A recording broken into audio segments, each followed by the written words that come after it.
Okay, let's talk about something that's on the minds of a lot of people who are on disability benefits. The idea of going back to work. It's a path that can feel, well, pretty overwhelming. It's filled with questions and, let's be honest, a good amount of fear. So today, we're going to map out a pathway that's actually designed to help you navigate. This quote from Doug Force, wow, it just hits the nail on the head, doesn't it? It perfectly captures that deep, totally understandable fear. You have this vital safety net, and the thought of losing it for good is absolutely terrifying. But what if you could explore working without having to cut that net? And this is a place so many people get stuck, right at this crossroads. On one side, you've got the desire to work, to be more independent, maybe to chase a passion, but on the other side is the very real, very serious need for that financial stability. It is a really tough spot to be in. And we have to be really clear about this. For so many people, those benefits are an absolute lifeline. I mean, think about it. It can take months, sometimes even years, to get approved in the first place. So of course, the idea of doing anything that could jeopardize that creates a massive disincentive to even think about going back to work. But here's the big what if we're going to explore. What if you didn't have to see it as jumping off a cliff? What if instead you could see it as a bridge? A bridge with a clear path, with guides to help you, and with safety rails, all designed to help you cross over into work at your own speed. Well, that bridge, it actually has a name. It's the Social Security Administration's Ticket to Work program. And that's really the vehicle for this whole journey we're talking about. So what is this thing exactly? Well, for starters, it's totally free, and it's completely voluntary. Nobody is ever going to force you to do it. The whole point of the program is to give you the resources to explore your options and, if it's right for you, move toward more financial independence. And this is a really important way to think about it. The Ticket to Work program isn't just some government form you fill out. It's more like a connector. It's what links you up with a whole support system, a team of people and a set of tools that are all there to help you succeed. And maybe the best part, you are not expected to figure this all out alone. The whole program is built to connect you with service providers who basically act as your guides, helping you map out the best route forward for you. Generally, you've got two main choices for who you want on your support team. First, there are the State Vocational Rehabilitation Agencies, or VRs. They offer a super wide range of services. The other option is what's called an employment network, or an EN. These can be private or public groups that have an agreement with Social Security to provide free employment help. Which one is right for you really just depends on your own specific goals and needs. And we're not talking about just, vague advice. This is real, hands-on help. We're talking about the nuts and bolts of getting a job. Your team can help you figure out your work goals, they can help you write and polish up your resume, and they can even get you ready for interviews. They also offer critical things like benefits counseling and can even help with on-site job coaching. I love this quote from someone who went through the program.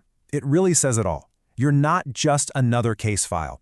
When this works the way it's supposed to, you have a whole team behind you, invested in seeing you succeed. It really is a team effort. All right, let's get to the elephant in the room. The big, looming question over all of this. Am I going to lose my benefits? The program was built with this fear in mind. It has special rules called work incentives that are designed to be safety nets, so you can test the waters of work without losing your balance.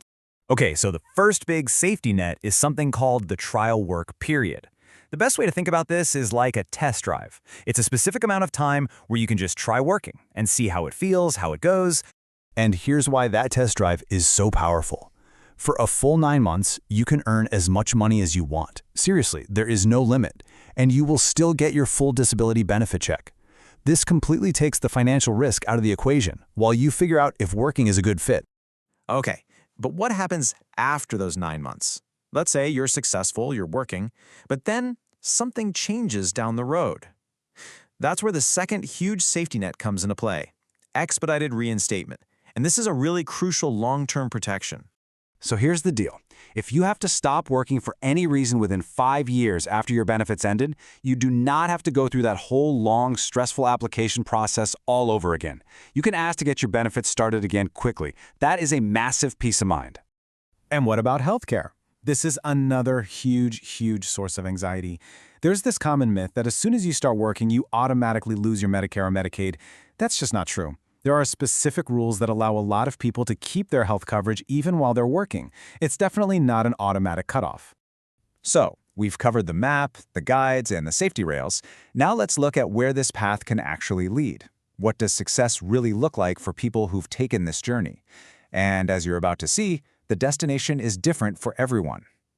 First up, let's meet Julia. She had a passion for baking that started when she was young, and with some support, she figured out a way to turn that passion into a career. And now she runs her very own successful gluten-free baking business. Her story is so cool because it shows that this path doesn't always lead to a typical 9-to-5 job. Becoming an entrepreneur is absolutely a possible outcome. Next, this is Jason. He graduated with a mechanical engineering degree and had a very specific dream job he was aiming for. It definitely took a lot of hard work and some extra courses, but with the help of his job coach, he did it. He landed that dream job and now works as an engineer for a big power company. And finally, let's meet Chun. Her story is just an amazing example of stability and personal fulfillment. She found a job she really loves in a nursing center, and she's been there for 20 years. For Chun, success is all about that long-term stability and the amazing sense of independence that her job gives her. So you see, from running a bakery to engineering to a long, stable career in an office, success looks totally different for everybody. The path back to work definitely has its challenges, but it's not a path you have to walk alone or without protection. So the question I want to leave you with is this. With the right map and the right support team on your side, what could your success story look like?